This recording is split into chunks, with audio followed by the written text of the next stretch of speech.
I'm going to show you how to make these type cool, unique, handwritten iPad animations for Premiere Pro, and it's easier than you think.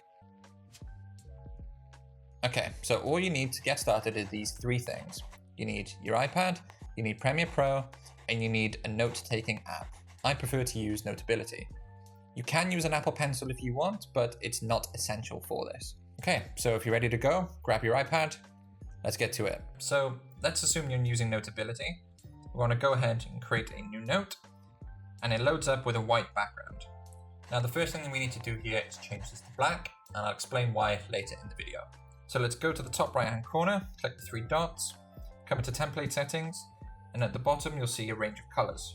Select the black, click apply, and now we have our black background.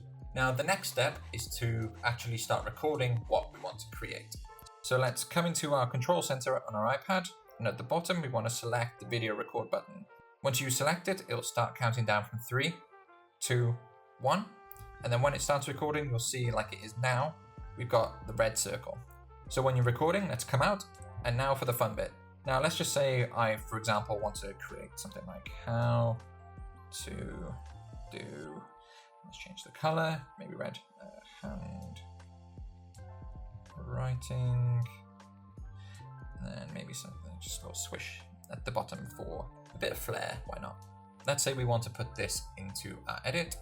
We will now stop the record. Our video has saved the photos. So now we need to get this from our photos into Premiere Pro.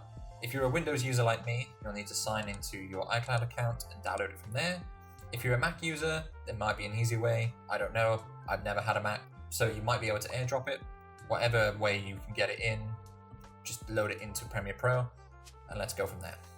So, in Premiere Pro, we've got our sequence that we want to apply our edit to. I've got some random like stock footage from Pexels or Pixabay. I think there's some cool color explosions. But for the sake of this video, let's just assume that that's what I want to apply our animation to. And we want to make sure that our iPad animation is on top of our original clip. So we want to go ahead and scroll to where our animation is. It'll probably be near towards the end. And it is in this instance, so let's say this is where we want it. Let's cut it here and delete the rest. Bring it on top.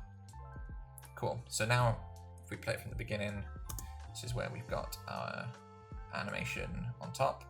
How to write, where is it? How to do handwriting. Cool. Now, there's a big problem here, as you can see. We've got this big black box around our animation. We're going to need to get rid of that. So let's start by grabbing our crop tool, apply it to the animation, and let's bring the bottom up so it's just the animation that's left. So we've got a little squiggle here, and we'll need to crop the top because we need to get rid of the toolbar, and we don't need to bring in the sides. Cool. All right. So now for the magic bit. Come back to Effect Controls. In opacity, you'll see blend mode. Now, I've never used blend mode for anything else apart from when I'm using it for my iPad animations. And the reason is because it's perfect for getting rid of this black background. So, back in Premiere Pro, let's come into blend mode and select screen, and bam, it's gone. Our black background has completely disappeared. So all we have left is our original clip plus our cool little handwritten animation. And that's it. That's all you need to do to make cool, unique, handwritten iPad animations for Premiere Pro.